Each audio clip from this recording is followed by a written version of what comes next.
Welcome to NN1 news. వార్తలు చదువుతున్నది మీ వర్షిత. దేవరాపల్లి చింతలపూడి పంచాయతీ శివారు మదనగరువు గ్రామంలో త్రాగునీటి కోసం ఆదివాసీ గిరిజనులు తీవ్ర ఇబ్బందులు పడుతూ మమ్మలను మనుషులుగా గుర్తించి మంచి నీళ్లివ్వండి అంటూ రెండు చేతులు జోడించి ఆదివారం వేడుకున్నారు. నివాస గ్రామానికి కిలోమీటర్ల దూరంలో గెడ్డ ప్రక్కన ఊటు నీరు తెచ్చుకుంటూ పవన్ కళ్యాణ్కు, చంద్రబాబుకు, జిల్లా కలెక్టర్కు చేతులు జోడించి దండం పెడుతూ నిరసన తెలిపారు. అనంతరం వీరికి మద్దతుగా సిపిఎం జిల్లా కార్యదర్శి వర్గ సభ్యులు డి వెంకన్న, మండల కార్యదర్శి బిటి దొర పాల్గొని మద్దతు పలికి మాట్లాడారు. సౌకర్యం కల్పించాలి. జిల్లా కలెక్టర్ గారు మమ్మల్ని మనుషులుగా చూసి మంచినీటి సౌకర్యం కల్పించాలి. చంద్రబాబు నాయుడు గారు మాకు మంచినీటి సౌకర్యం కల్పించి మనుషులుగా గుర్తించండి. చంద్రబాబు నాయుడు గారు మమ్మల్ని మనుషులుగా చూసి మంచినీటి సౌకర్యం గుర్తించండి.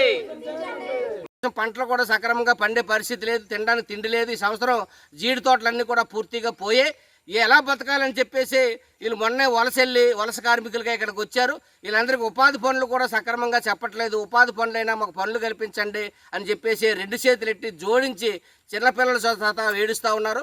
జిల్లా కలెక్టర్ గారు వెంటనే స్పందించండి. పవన్ కళ్యాణ్ గారు మీరు ఎక్కడ ఏసీ రూముల్లో కూర్చొని అడవి తల్లి బాట పడడం కాదు, ఇలాంటి గ్రామాలు సందర్శించండి, ఈ గ్రామాలను చూడండి, మీరు చూసి వీళ్ళకి మంచినీళ్ళ సౌకర్యం కల్పించండి అని చెప్పేసి మేము అడుగుతూ ఉన్నాం.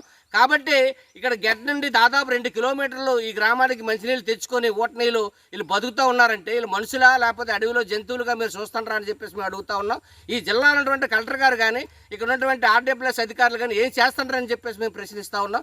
కాబట్టి వీళ్ళకి వెంటనే బోరేసి వెంటనే వీళ్ళకి మంచినీళ్ళ సౌకర్యం కల్పిస్తే కొంత అనారోగ్య సమస్యలటువంటి పరిష్కారం అవుతాయి. ఆరోగ్య సమస్యలుగా ఈరోజు వీళ్ళు ఉంటారు. వీళ్ళు చిన్నపిల్లలు వీళ్ళు జ్వరాలు వచ్చి గెడ్ నీళ్ళు తాగి నీళ్ళు తాగి డయోరియా, మలేరియా, డెంగ్యూ అనేకటువంటి టైఫాయిడ్ లాంటి జ్వరాలు వచ్చి ఆ మందులకే ఈరోజు తీవ్రమైన ఇబ్బందులు పడినటువంటి పరిస్థితి ఇక్కడ కనిపిస్తుంది. అందుకని ఈ గిరిజనులు ఆదుకోవాల్సినటువంటి బాధ్యత ఈ ప్రభుత్వం మీద ఉంది. గిరిజనుల కోసమే నేను అడుగుబాట పట్టాను. నేను జనసేన పార్టీని ఆవిర్భావం కూడా నేను గిరిజనులనే జరుపుకుంటాను గొప్పలు చెప్పుకున్న పవన్ కళ్యాణ్ గారు ఈరోజు గిరిజన గ్రామాలను గుర్తించకపోవడం దుర్మార్గం, అన్యాయం, ఘోరం, నేరం. కాబట్టి ఇటువంటి గ్రామాల మీద వెంటనే స్పందించి యుద్ధ ప్రాతిపదిక మీద ఈ గిరిజన గ్రామాలకి మంచినీళ్ళ సౌకర్యం కల్పించి వెంటనే ట్యాంకర్ల ద్వారా ముందు నీళ్ళు అందించి వెంటనే బోరేసి వెంటనే రిగ్గి ఇక్కడ పంపించి వెంటనే వీళ్ళకి మంచినీళ్ళ సౌకర్యం కల్పించకపోతే మేము ఈ గిరిజనుల తరపున ఉండి నిలబడి పోరాడి వచ్చి నెల 2వ తారీఖున జిల్లా కలెక్టర్ ఆఫీస్ దగ్గర పెద్ద ఎత్తున వీళ్ళందరినీ తీసుకొస్తే జిల్లా కలెక్టర్ గారు అక్కడ సమాధానం చెప్పాల్సి వస్తుంది. వీళ్ళకి ఏమన్నా ఇక్కడ జరిగితే వీళ్ళకి మంచినీళ్ళ వల్ల అనారోగ్యాల సమస్యలు వస్తే దీనికి ప్రభుత్వమే బాధ్యత వహించవలసి వస్తుంది. గిరిజనులు ఒక్క గ్రామం ఉన్నా మీరు మంచినీళ్ళు ఇస్తామని